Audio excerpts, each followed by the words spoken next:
এমন হয় যে বিষয়টা এমন নয়, বরং এই একটা ইস্যুতেই সারা বিশ্বে একটা যুদ্ধ এমনি এমনি লাগানো হয় না, এটা পরিকল্পিত।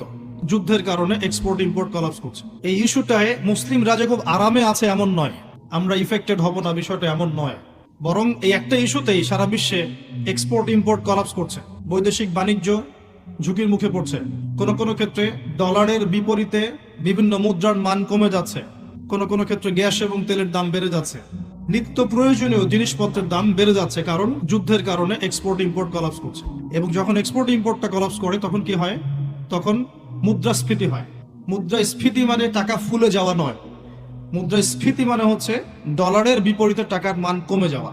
মনে করেন, কথার কথা বলছি, যদি এমন হয় যে $1 সমান সমান 100 টাকা, আর বৈশ্বিক সংকটের কারণে যদি ডলারের দাম বেড়ে যায়, টাকার মান কমে যায়, তখন দেখা যাবে $1 সমান সমান 125 টাকা।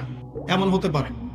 এই যে 25% বা 20% যে দামটা বেড়ে গেল, তার মানে আপনি আপনার বেতনের 20% শ্রমটা হারিয়ে ফেললেন। আপনার বেতন যদি হয় 100 টাকা, এখন আপনার বেতন হচ্ছে 80 টাকা, অথচ 80 টাকা অর্জনের জন্য আপনাকে 100 টাকা শ্রম দিতে হবে। তো এগুলো কিন্তু একটা ইস্যু সারা বিশ্বে ব্যাপক প্রভাব ফেলে। একটা যুদ্ধ এমনি এমনি লাগানো হয় না, এটা পরিকল্পিত। কারণ বিশ্বে এভাবে যদি ম্যাসাকার না করা হয়, তাহলে নতুন শক্তি আত্মপ্রকাশ করে না। যারা বিশ্বের ইতিহাসগুলো একটু পড়ে দেখেছেন, ওয়ার্ল্ড হিস্ট্রি, তারা বুঝতে পারবেন যে বিশ্বে যখনই কোনো পরাশক্তি আত্মপ্রকাশ করেছে, তখন একটা বড় যুদ্ধের প্রয়োজন হয়েছিল। যেমন প্রথম বিশ্বযুদ্ধ, ওই সময় সারা বিশ্বে দাপটের সাথে কয়েকটা কান্ট্রি রুল করতো। তার নাম জার্মানি, একটা হচ্ছে ব্রিটেন, এবং রাশিয়া চেষ্টা করেছে। তাদের পরে যখন অটোম্যানদেরকে পরাজিত করা হয়েছে, তখন নতুন শক্তি হিসেবে আত্মপ্রকাশ করেছে ইউনাইটেড স্টেট। তার আগ পর্যন্ত কিন্তু মানুষ তাকে খুব একটা চিনত না। বিশ্বের পরিবর্তনের জন্য একটা বড় যুদ্ধের প্রয়োজন হয়।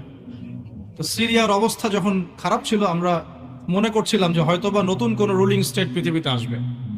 তো তখন হয়নি, আলহামদুলিল্লাহ। এখন এই ইস্যুটাকে কেন্দ্র করে মনে হচ্ছে বিশ্বে আরো একটা নতুন চালিকা শক্তি স্টেট আসতে পারে। সেটা কে? আমরা একটু অনুমান করবো আজকে। কেন